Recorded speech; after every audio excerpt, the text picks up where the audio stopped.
ആളില്ലാത്ത തീരം, എത്ര മനോഹരം, ആരുമില്ല. വളരെ ഭംഗിയായിട്ട് വന്നു നിന്ന് തീരം കാണാം. അപ്പുറത്ത് വിഴിഞ്ഞം തുറമുഖം, ഇപ്പുറത്ത് ലൈറ്റ് ഹൗസ്, ഇതിൻ്റെ ഇടയിൽ പാരാഗ്ലൈഡിങ് എന്തൊക്കെ നടക്കുന്നു, ബോട്ട് സർവീസ്, അങ്ങനെ സംഭവങ്ങളെല്ലാം നടക്കുന്നുണ്ട്. വളരെ സുന്ദരമായ തീരം. ഒരു പാദം പോലും, ആരുടെയും ഒരു പാദം, കാൽപാദം പോലും പതിഞ്ഞിട്ടില്ലാത്ത ഒരു തീരം. ഇത് അവിടെ അങ്ങ് മൂലയ്ക്ക് ശ്രീധരൻ ചേട്ടായിരുന്നു ചൂണ്ടയിടുന്നുണ്ട്. അദ്ദേഹത്തിന് ഒന്നും കിട്ടിയില്ല എന്ന് തോന്നുന്നു. അദ്ദേഹം മാത്രം അവിടെ ഇരുന്ന് ചൂണ്ടയിട്ടുകൊണ്ടിരിക്കുക. ബാക്കി ഇവിടെ ആരുമേ ഇല്ല. എത്രയോ മനോഹരം, വലിയ തിരക്കൊന്നുമില്ലാതെ ഇവിടെ വന്ന് കുളിക്കാൻ കുറച്ച് കുട്ടികൾ കളിക്കുന്നുണ്ട്, കുളിക്കുന്നുണ്ട്. അവർ കടലിലങ്ങനെ കിടക്കുക. വേറെ ഒരു കുഴപ്പമില്ല. ഇത്രയും വലിയ തീരം.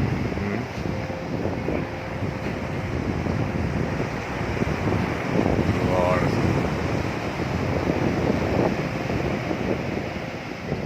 കാൽപാദം പോലും പതിയാതെ ഒരു തീരം ഇങ്ങനെ വെറുതെ കിടക്കണമെന്ന് പറഞ്ഞാൽ മനോഹരം.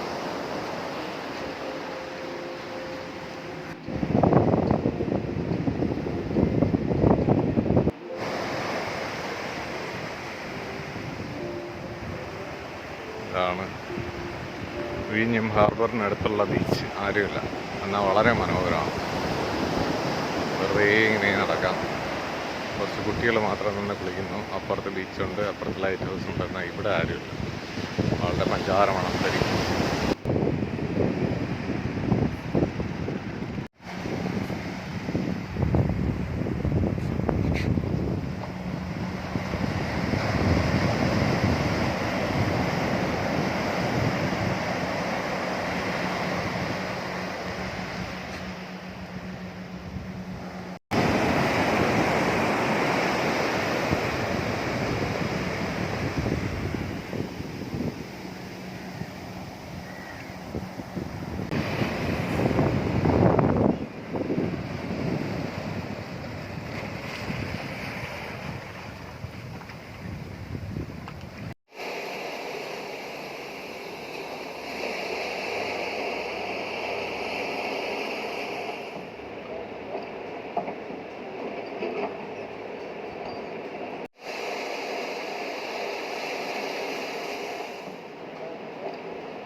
വിഴിഞ്ഞത്തിനും ലൈറ്റ് ഹൗസിനും ഇടയിലുള്ള ഈ ബീച്ചിലോട്ട് ആളിറങ്ങത്തിന് കാരണം ഈ ഇടവഴിയാണെന്നുള്ളത് സത്യമാണ്.